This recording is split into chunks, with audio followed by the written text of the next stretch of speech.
That is right, I finally got my new computer, and while that's a good thing, I do get sad saying goodbye to old tech, and especially my Dell Latitude 5420, which has served me so well for what it is over the last few years. Before we begin, I just want to thank my aunt, uncle, grandparents, and especially my dad for making this happen, and of course all of you. Alright, let's start. First of all, let's look at the parts I got. I got some of the parts from my cousin's old PC, including the case, power supply, and a fan. A computer might not be able to run stuff today, but I can imagine that back then it was quite a good build. Starting off with the case, it's this older Corsair case. I unfortunately couldn't find what exact case it was, but it has two USB ports on top of it. This power supply is the Cooler Master Watt Lite 230 volts, 700 watts, I think. And then this fan is also Corsair, but again, I couldn't find exactly what it was, but it has a red LED. Now onto the stuff that wasn't part of my cousin's old PC. Starting off with the motherboard.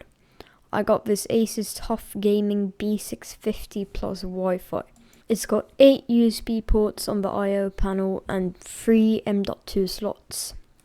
Then I got this Kingston NV3 PCIe M.2 1TB solid state drive. I will eventually get more SSDs because I may or may not already have used 910 gigs, which means I have 20 gigs left. Moving on to the RAM, 32 gigs of Kingston Fury DDR5 clocked at 5600 MHz, which I might eventually upgrade to 64 gigs, but for now 32 gigs is more than enough and still way better than the 16 gigs that the Latitude had. It's also worth mentioning the sticks are RGB. Then the CPU. I obviously went with AMD. I got the Ryzen 7 7700 paired with a stock cooler. I think it's called Wraith Prism, which is also RGB. Lastly, the graphics card. I did debate briefly between Nvidia and AMD at first, but then I realized the price to performance was a lot better for AMD cards. And the only upside I see with Nvidia is better ray tracing. But the only thing I do on my computer really is flight sim and editing, and neither requires ray tracing, so yeah. I went with, I guess, the RTX 4060 equivalent from AMD, which is the Radeon RX 7600 with 8 gigs of VRAM, which I will upgrade eventually, but for now, it's alright. And now that all the parts had arrived, me and my dad built it. I was too nervous to record it, but this is the first time we tried turning it on. We had put everything in except the GPU. As you can see, it only flashed, but eventually we figured out what was wrong.